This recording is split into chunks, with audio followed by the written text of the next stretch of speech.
Welcome, everyone. My name is Nguyen, and I am the Vice President of the League of Women Voters of North Carolina, and I am really thrilled to be able to introduce this section or this webinar that we are giving on public speaking. And I'm going to introduce Dianna Wynn and give you a few ground rules. Dianna Wynn is the immediate past president of the League of Women Voters of Wake County, where she also served as its communications director and chaired numerous committees over the years. Prior to becoming active in the League of Women Voters, Dianna was president of the ACLU of North Carolina. She has presented public testimony and comment on various issues at the state legislature and other local and state government entities. For over 30 years, Dianna provided communication skills training to college students, businesses, government agencies, nonprofit organizations, and citizen advocates. She is a co-author of several college-level communication textbooks.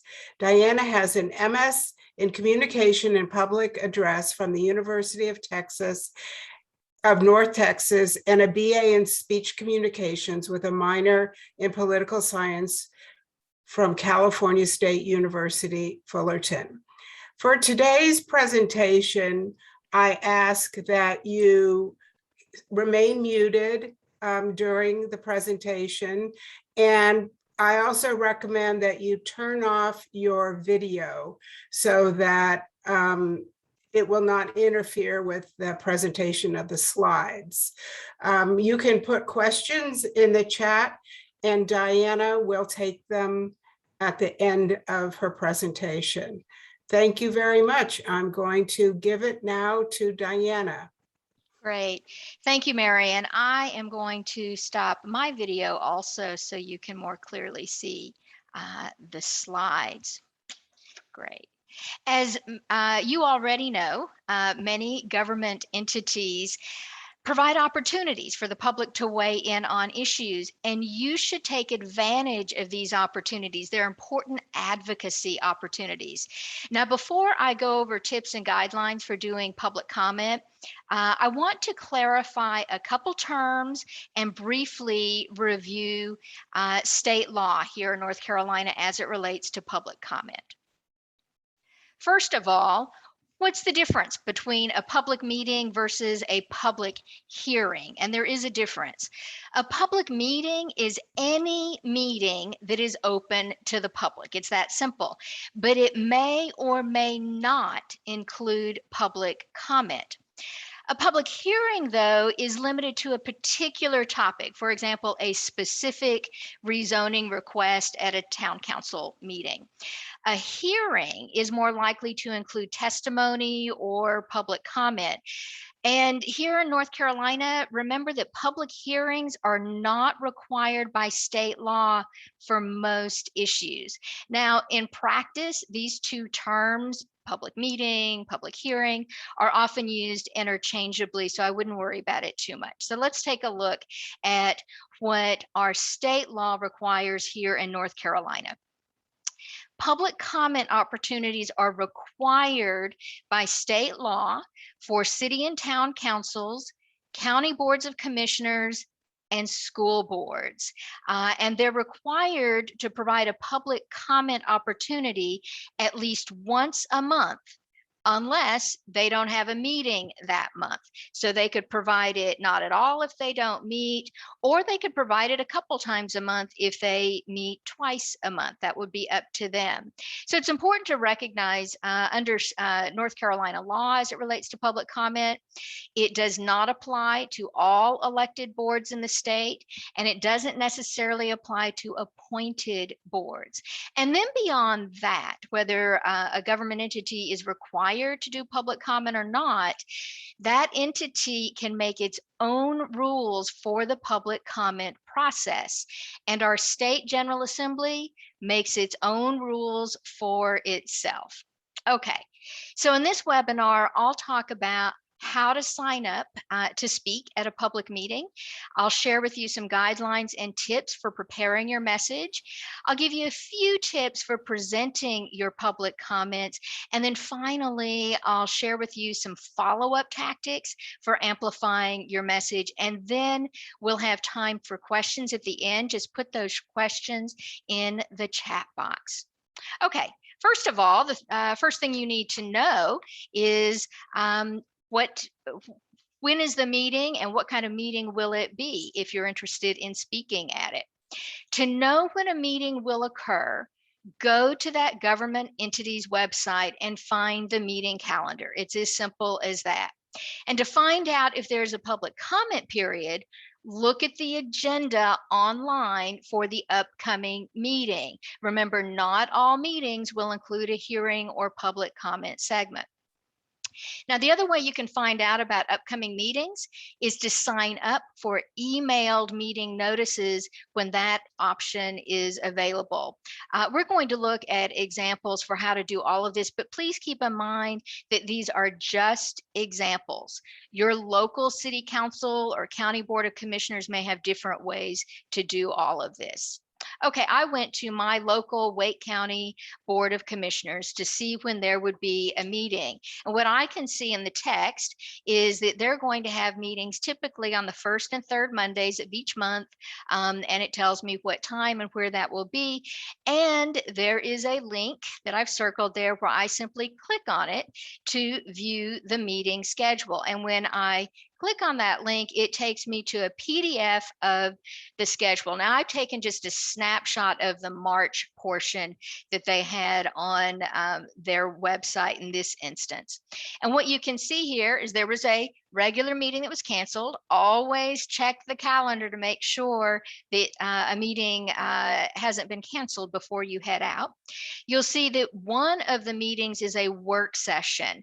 And while that may be public for you to observe it, there will probably not be public comment at a work session.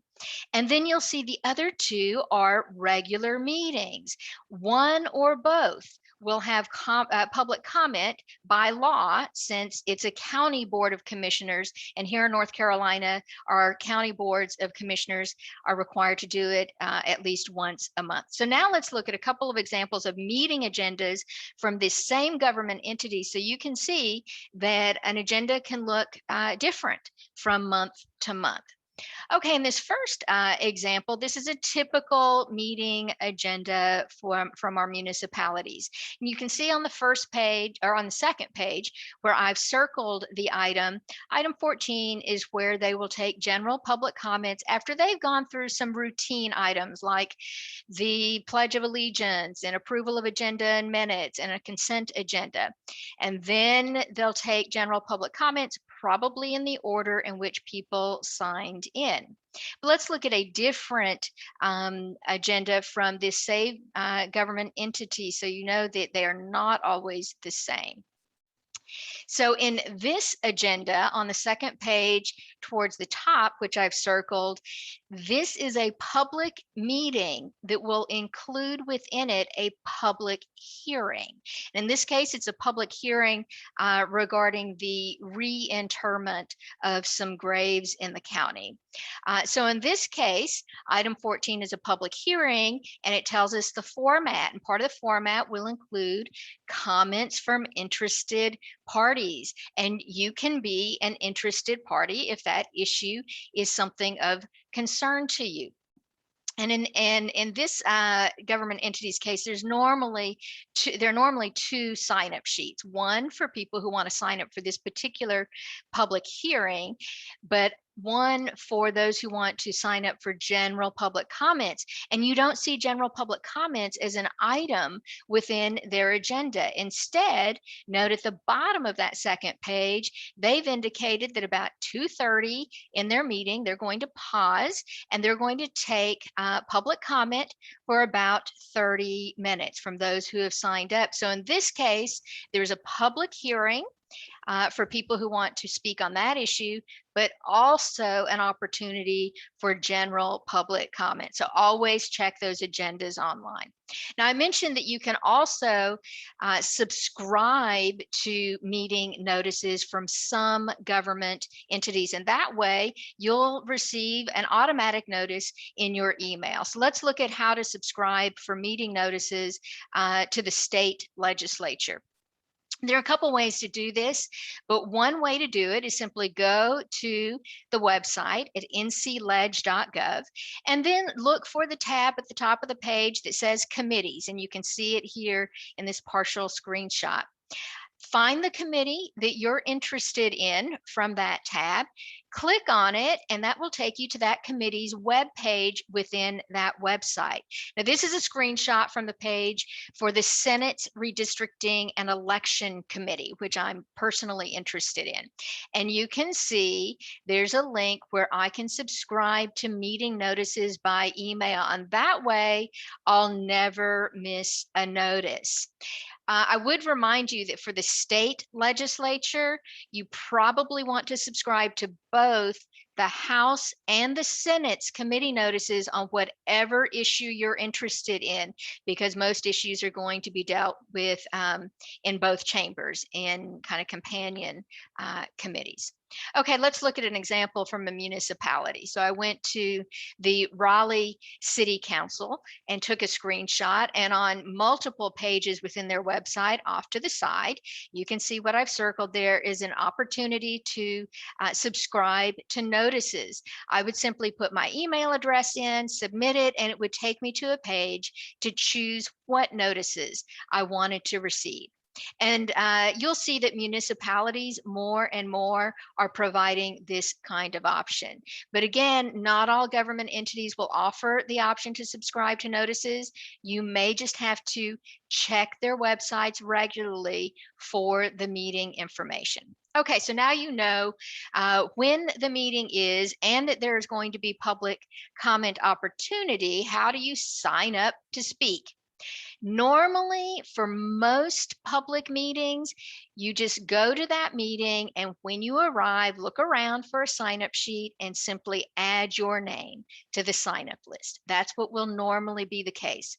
However, many government entities are now asking people to sign up in advance online if you want to speak in person. For example, off here to the right, I've included a partial screenshot of the form that the Charlotte City Council uses in order to sign up to speak in person. So you would just go to that website, find their form, and in their case, they require you to provide your name, address, phone number, and email address. And then they have other optional questions for you to answer, like what issue are you intending to speak in? Do you need an interpreter? Those kinds of things. Just make sure you check the government entity's website to find out whether you need to sign up at the meeting when you arrive or if you have to sign up in advance online. And I strongly recommend that you try to sign up early to speak. Remember that the overall time for public comment at a meeting or hearing is probably limited. That means that latecomers to the sign up just might not get heard. Also, some meeting rooms have limited seating. So if the room is small, or if it's a particular hot topic in your community and a lot of people are going to show up, you want to get there early so you can get inside the room and to get a seat. And I've given you here a couple of examples. On the left is the meeting room for the Dallas City Council. Now, it's one of the largest cities in the nation, so their meeting room is an auditorium. And contrast that to Spray, Oregon on the right. Spray, Oregon has a population of only about 2,000 people, and that is their city council meeting room. You can see it has a tiny meeting room with limited seating for observers, and that is going to be more common, of course, in rural areas. Now, I want to talk just a moment about whether or not you're speaking on behalf of the league or another organization, or if you're speaking as a private individual. I want to clarify To speak on behalf of the league, you must have your local president's authorization. Otherwise, you are not authorized to speak for the organization.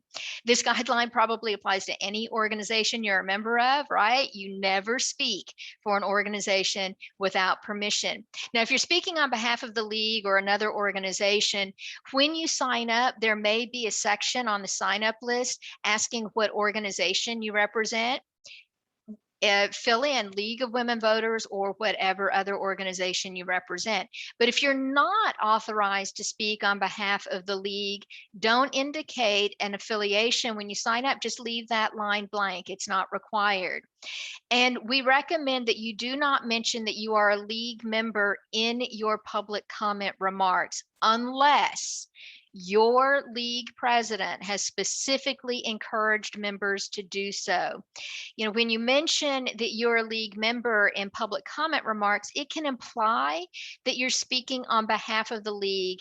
And I think that we just need to understand that well-meaning members can say things that are inconsistent with what the league's messing strategy might be. And so you certainly don't want to undermine whatever the league strategy is or another organization. And here in the League of Women Voters of Wake County, we ask our members also not to wear their league pin or name badge when they stand up to speak, again, because it can imply that you're speaking on behalf of the league, especially if the media is there and they catch that on camera. We just ask our league members to slip off that name badge or pin right before they stand up to speak. Obviously, policies may differ from league to league and organization to organization. Just make sure you know your league's policy. Okay, now you know how to get signed up. So let's talk about preparing what you want to say. And this is where I'm going to spend most of my time. Well, first, you need to know what the rules are for presenting public comment. Usually the rules or guidelines for a particular government entity will be on its website.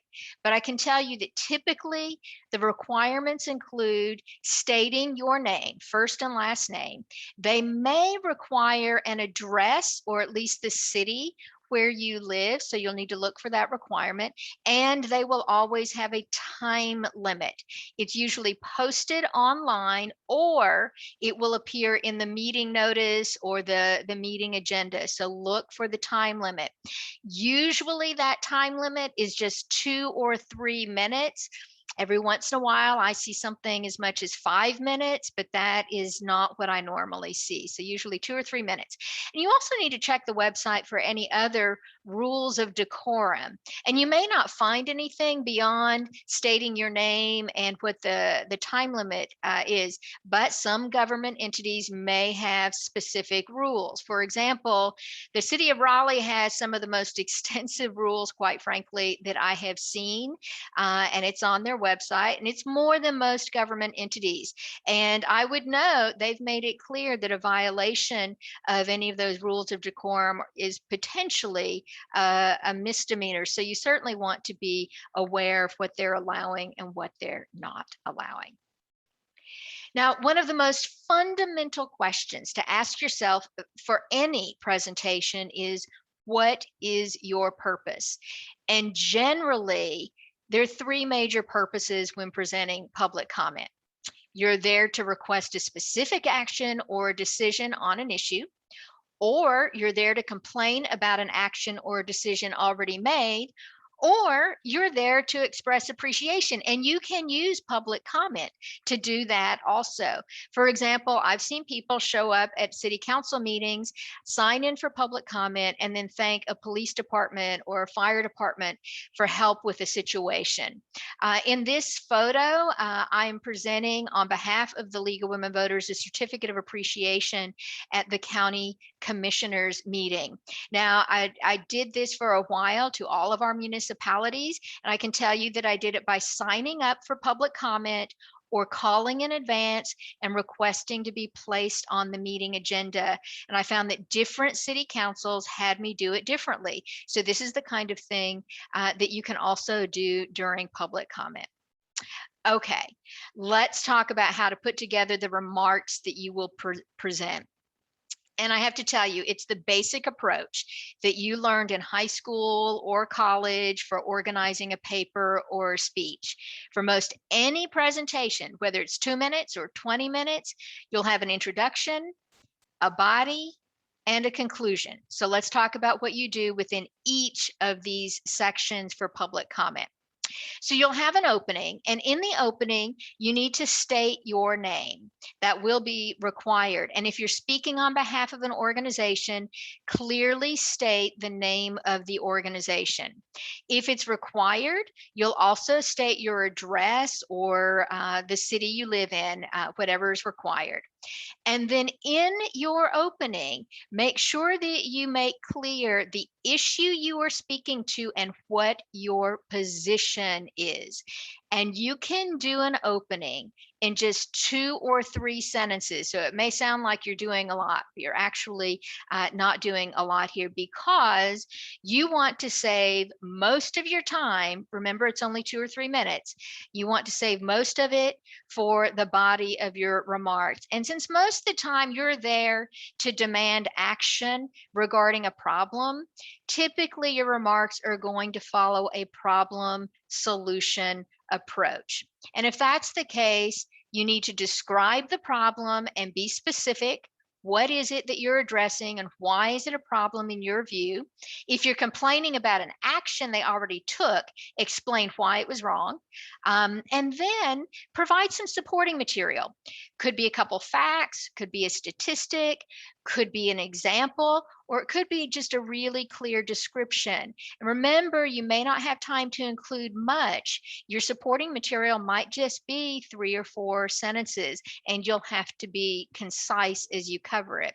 And then typically you'll talk about what you think the solution should be. So state clearly what you believe is the better or best solution to whatever the problem is.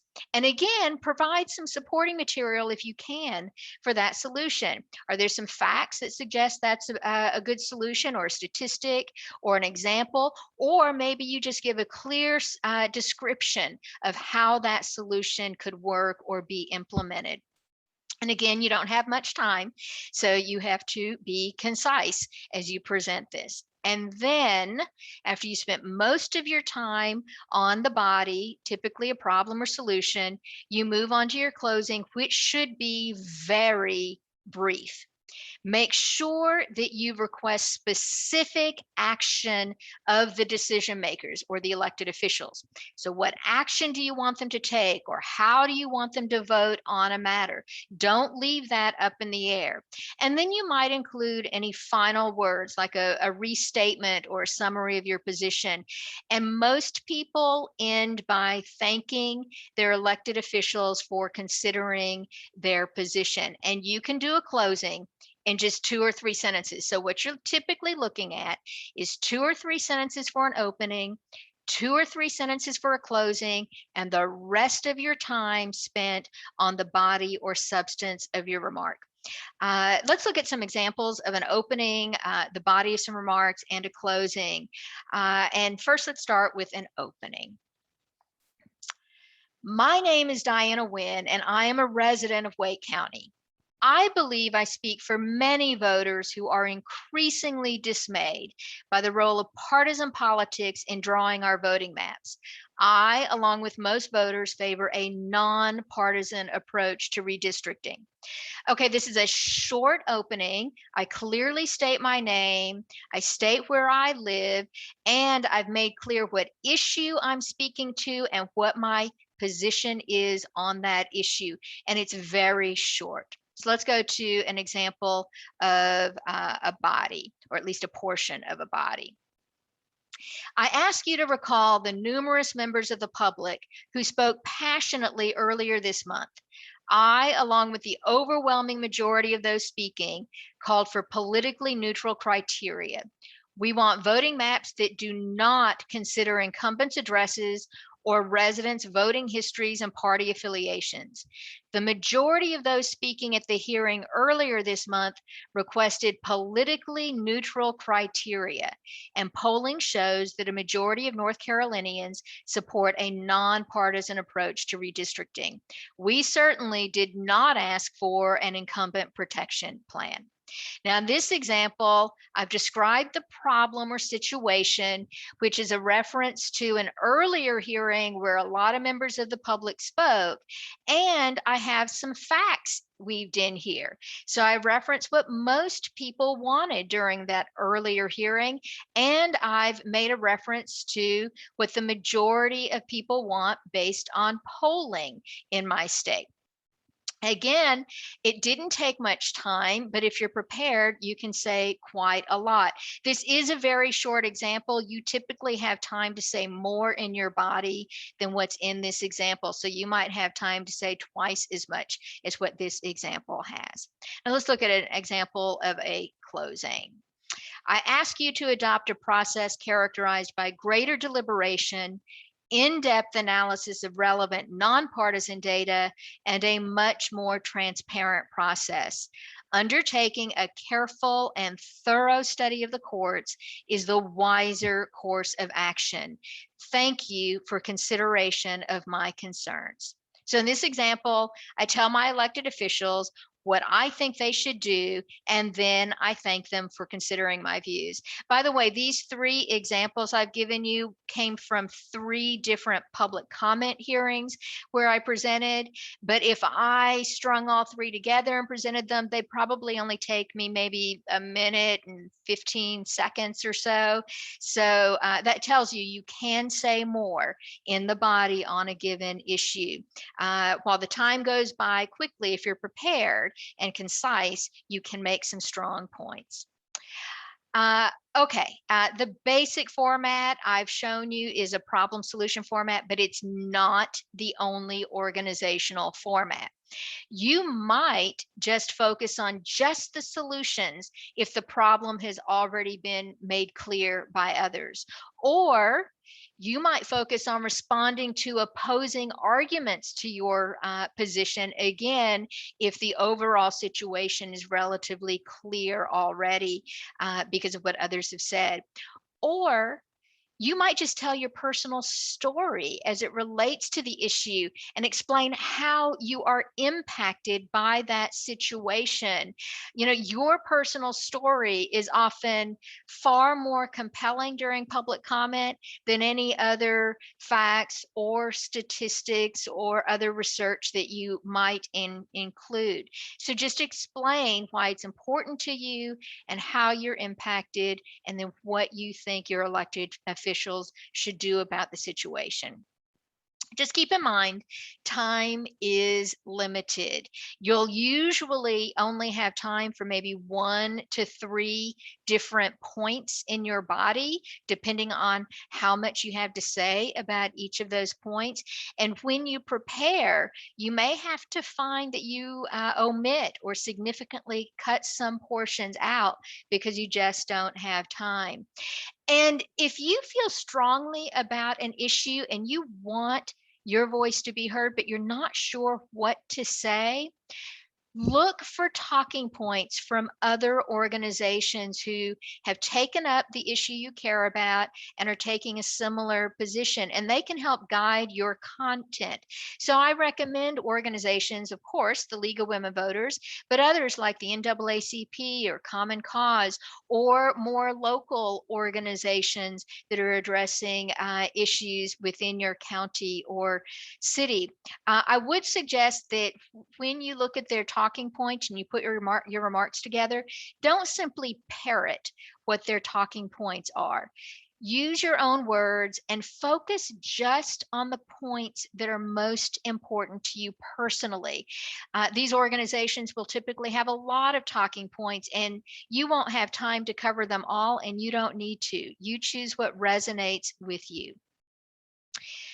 When creating your remarks, you should also consider your audience.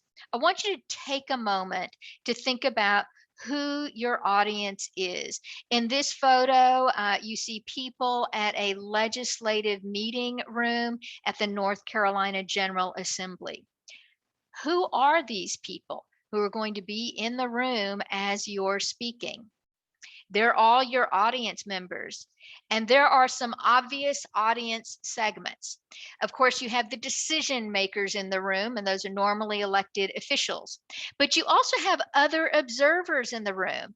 They may be there just to observe. They may be there also to present public comment, and they're listening. And who you don't see are those watching via video when the meetings are live streamed or recorded. So you have a broader, almost captive audience there before you when you choose to stand up to speak. And why are they all important to you? Well, obviously, the decision makers or elected officials are important. They are your primary target audience because they have the power to act. They make the decisions. They're the ones you're trying to persuade. However, the others observing, they're also important. Members of the public are there or they're listening online. And so this is an opportunity for you to help influence public opinion on the issue that you care about. And there's another really important group of audience members. Don't forget about the media. In these photos, you can see the journalists. You can see their cameras. They're lined up along the wall. And if you don't see cameras in the room, there may be print journalists on their laptop in the room. And there may be print journalists who are watching it live streamed via video instead.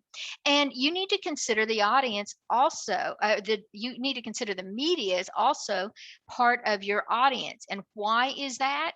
Because again, if you're included in one of their stories, you can help influence public opinion to a wider audience. So I'm going to ask you to consider messaging for the media when you prepare your remarks for public comment. And that doesn't mean everything in your remarks is for the media, but maybe just a couple sentences that you think might grab their attention. So think about sentences that might make good sound bites that they'd pick up.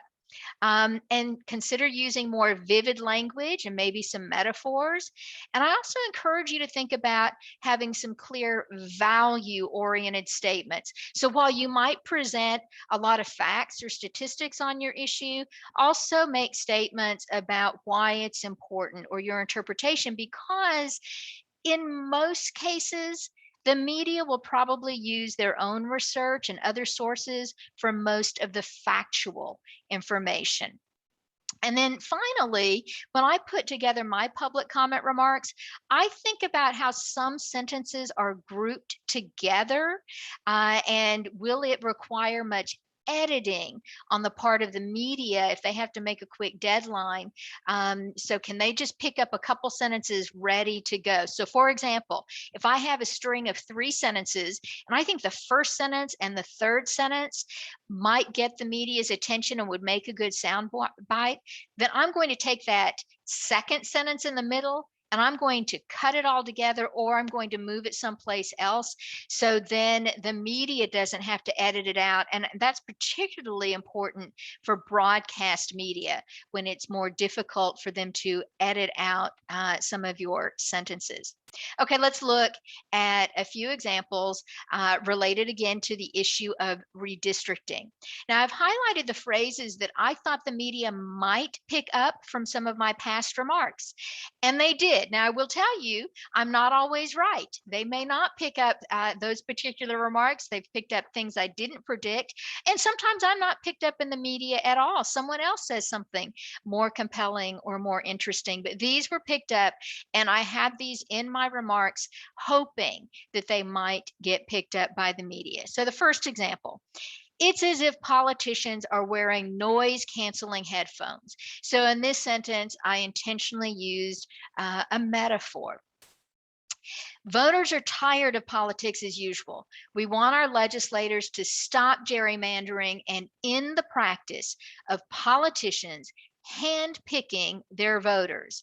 So in this case, I intentionally used some more vivid language, that notion of handpicking, to make it more vivid.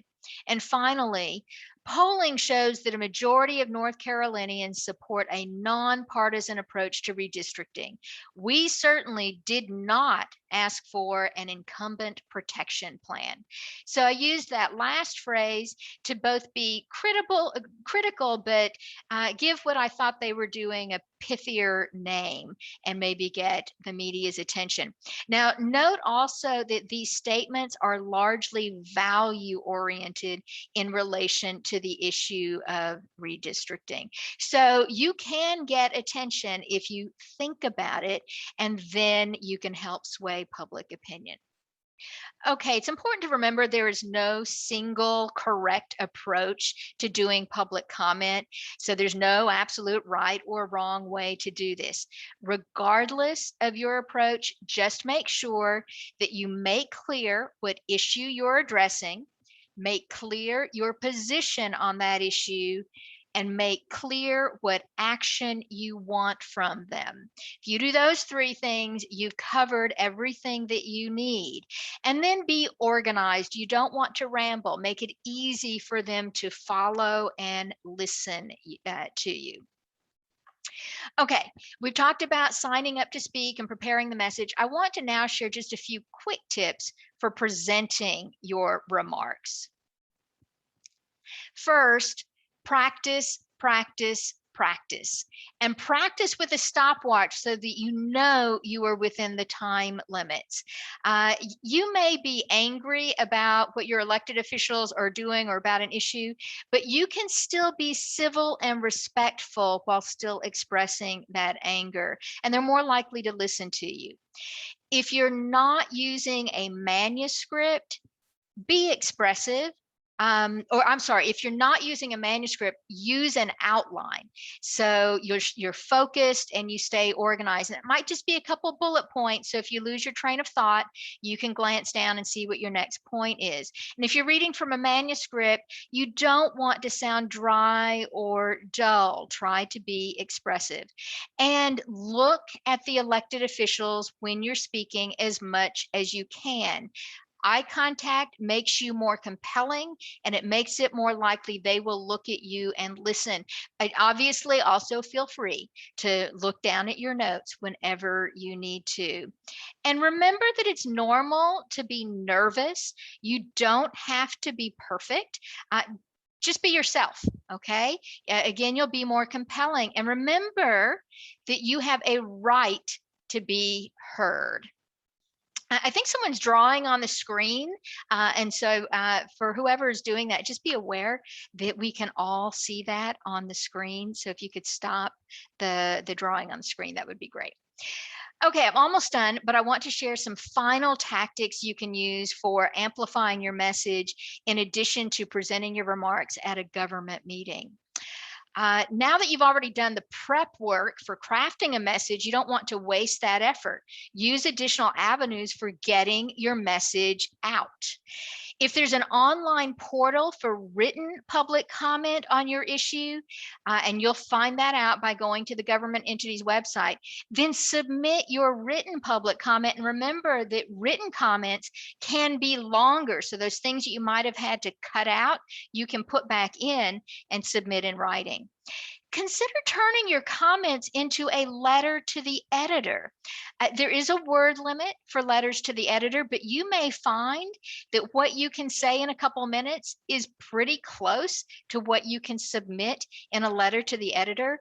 I've done a webinar on writing letters to the editor, which you can find on the YouTube channel for the League of Women Voters of Wake County. Just go to YouTube and search for LWV of Wake, and you'll find a webinar on writing letters to the editor.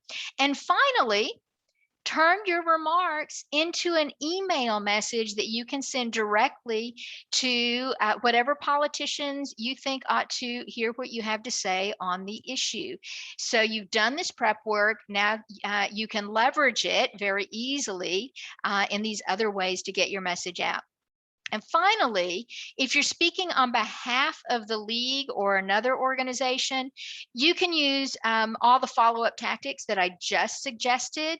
But if you're speaking on behalf of an organization, I suggest you also consider having paper copies of your statement to hand out to the press at the public comment hearing when you show up.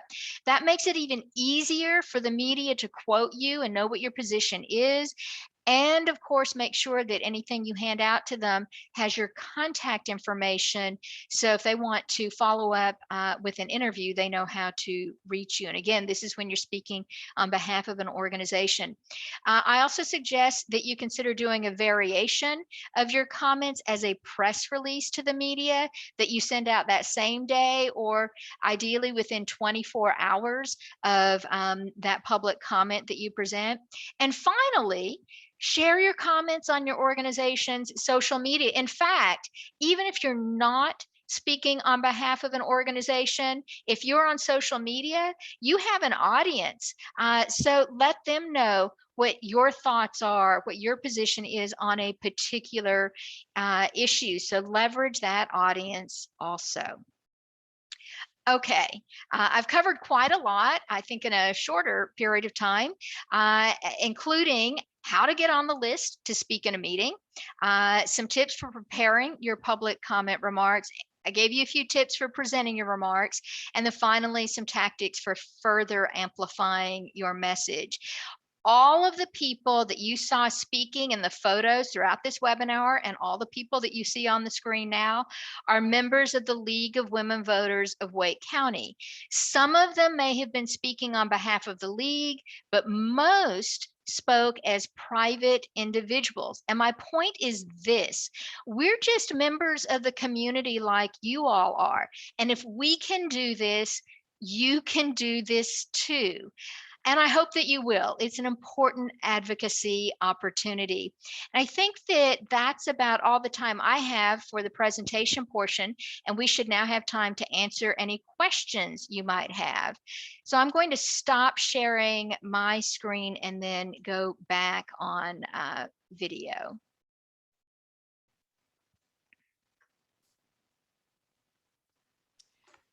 Dianna, this is Phyllis. I don't see any questions in the chat. We'll leave just a few minutes to see if someone wants to add something there. Lots of thank you comments from folks. So we're pleased that you appreciate this. Great. Well, while we're waiting for questions, I'll just make a couple more comments. In those last photos, you saw groups of us at the legislature, and I've often gone with groups to my city council meetings, to my Wake County commissioners, those kinds of things. And I recommend that. Most of you on this call, I think, are probably members of the League of Women Voters, or maybe with some other organization. It is more fun to go to these public meetings when you're with others, and when several of you have decided to stand up and make your positions known. In some ways, it just feels easier because you don't feel all alone. I will tell you, doing public comment is not difficult. It is not difficult, and it certainly doesn't have to be any sort of formalized thing. The most difficult part of doing public comment, honestly, is the most difficult part of any presentation, and that is that little bit of anxiety that you're going to feel right before you stand up to speak. Just know it's normal. In fact, think of it this way: it's abnormal if you don't feel some nervousness or some anxiety. Just channel that energy, that anxious energy, into being more expressive when you stand up to speak. And Phyllis, do we have any questions yet? Yes, in relationship to social media, do you have, or does the League of Women Voters of Wake County have tips on how to use Twitter effectively? Yes, in fact, I know specifically for the issue of redistricting, and it would apply to any other issue. They put together an entire toolkit on how to use Twitter for advocacy. And so I do recommend that you go to the League of Women Voters of Wake County, and you may find it either in the advocacy page, where there's a lot of information on all sorts of forms of advocacy, or you might find it on the redistricting page. And there are other organizations that can provide tips on using Twitter, also like tagging journalists, tagging your elected officials in a lot of them, or responding to your elected officials' Twitter feed, respond to their tweets with your comments. So there are a lot of strategies, and I know what I find is most league members tend to be on Facebook more than they're on Twitter. I would encourage you to get on Twitter, so you know, some other things that are going on some political issues, but also it's an easy way to communicate with elected officials and to get their attention. When we send out a message that the recording is available, we'll also include the citation that Dianna mentioned about the Twitter. And I believe there was a webinar presented by Saylor Jones, who was at that time Democracy NC. Is that on your website also, Dianna? That's not on our website, but I would recommend that if you know Saylor Jones and can reach out to him for your own organization to do a webinar, or find out if he recorded it and where. Actually, Saylor did that for the League of Women Voters of Wake County. He was an invited speaker. So yes, that should be on our YouTube channel. Okay, we'll give you that citation also, assuming we can find it. Okay, there are a few more. Let's see. As an elected official, county commissioner, I appreciate speakers who use their personal stories in their comments. It is hard to ignore people who are speaking from the heart. Hard not to tune out a bit when folks are repeating the same points over and over. I didn't want anybody to miss that was in the chat. Thank you very much for that. Yeah, and I think that that's a really good point. While I gave you kind of a problem solution approach to an issue, I can't tell you, when I'm sitting in a public meeting and listening to other people's public comment, even on issues I'm not there for, when someone tells their personal story, it really gets your attention. And I have to tell you, where I have seen public comment make the most difference in completely changing what maybe a town council is about to do, or at least maybe delaying what they're about to do, is as it relates to development. When members of the public show up and start speaking about a proposed development in their community, it really can matter when they tell their story about how, let's say, a commercial development going up nearby could affect their neighborhood. It gets very personal. Okay, here's another. There has been a lot of bad behavior by audience members at Board of Education meetings across the country. It makes it hard to feel safe at attending future meetings. Any thoughts about that? Yeah, I can tell you my personal view on behavior at a public meeting, and maybe part of this is the influence of the league on me also. We tend to take a very, we are nonpartisan, and we really toe the line more than most other organizations in our nonpartisanship. And I think that spills over into the nature of our rhetoric, whether we're speaking on behalf of the league or speaking as private individuals. I think that if you want to be heard, you need to follow the rules of decorum at a meeting. And think about it this way: if you use the meeting public comment time itself as an opportunity for rowdy protest, and believe me, I don't have a problem with rowdy protest. I just would prefer to do it in other places. Then people aren't being heard, and what can very often happen, and I've seen this happen at the legislature. They can shut down comment. They can remove all observers from the meeting room. So then you have to go online somehow and see what's going on in the room.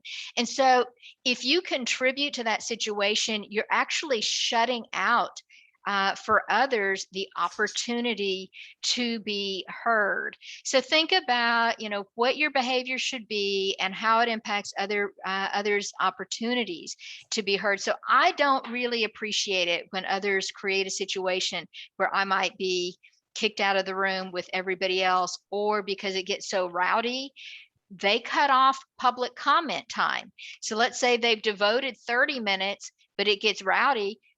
Remember, they can make up their own rules. Even if they're required to provide public comment, nothing says they have to give a certain amount of time in the meeting. They could just say, okay, we're done now with public comment. That means others don't get to speak. So that's my personal view in terms of getting rowdy at public government meetings in a way that's disruptive. I would prefer people not do that. Thank you. When presenting examples in your talk, how specific should you be? Like journal or newspaper article references? Wow, I don't think there's a right or wrong answer to that. I think that maybe the more, I'm going to use the word obscure, but maybe that's not the right word. If you're there to speak on an issue that hasn't gotten a lot of attention and you're bringing attention to the issue to the elected officials in a way that they just, you may be educating them. If you want to cite a specific source that you think is credible, I don't think there's any problem with doing that. Remember, you're time limited. So I might use another strategy because every second matters. I might explain my position, reference the facts, and maybe in a separate handout, I have a list of resources that I recommend that they go to. And I may be able to hand those to them, maybe not. Often during public comment, you cannot approach the dais where they're all sitting, but I can certainly email it to them. But again, I don't think there's a right or wrong to that. I think it depends on how much time you have, and I think it depends on the issue. Here's one that's happened to me, actually. Can you talk about revising your comments on the fly if other speakers have already said what you say, perhaps picking up a point you deleted to meet the time requirement? Yeah, and I have often had to do that also, Phyllis. I mean, we've been in some of those same rooms together where a lot of people stand up to speak, and somebody else says something that I wanted to say. Well, one, you can say the same thing. You know, there's power in numbers when a lot of people are sending the same message. But if you don't feel that it's appropriate, or that because someone said something, it has changed how you want to present your remarks, then change them on the fly. You can omit things. You don't have to use all the allotted time. They give you 3 minutes, you can use 2 minutes, or you can use 1.5 minutes. I will say sometimes what I've had to do more often is when they've, at the legislature at least, announced that we would have 3 minutes to speak, and so many people sign up to speak that right there at the last minute, they announce, well, we're only going to give you 2 minutes. So suddenly I'm crossing things off my notes that can go so I can focus on the most important things. But yeah, be prepared to adjust your comments or refer to other speakers and what they have said. So you're adapting to the situation and acknowledging some good points by other speakers. Okay, we have a question about what you do when elected officials won't look at you while you're speaking. So that's common, that they may not look at you while you're speaking. I will say my experience in the municipal level is that they're more likely to pay, or at least look like they're paying attention. I would like to think they really are paying attention, and I do believe many of them are. So I don't want to paint politicians with this broad brush of negativity. I think that they are interested in hearing what their constituents have to say, because you are that. You're a constituent, and you may be a voter, and they certainly care about whether or not you're going to support them. I think the more you're able to look at them, the more likely you're going to get eye contact. So eye contact behaviorally tends to be reciprocal. So if you don't look at them, that's when they will also start taking the opportunity to look down maybe at other notes. But look at them and you're more likely to demand attention. I don't see any other questions in the chat. Some folks have asked about the slides. Just to let you know that all of this will be included in the recording, and we will be notifying you when the recording is ready for viewing. Along with the recording, we will send you the links that are in the chat and any other relevant information like the Twitter webinar by Sailor Jones and so forth that might be useful in this regard. So lots of thank you for your expressions of gratitude for this. And I'd like, on behalf of the League of Women Voters of North Carolina, to thank Dianna for this wonderful presentation. Very, very helpful. Great. Thank you all so for much, having me. Thank you all for coming and participating in this. Have a good afternoon.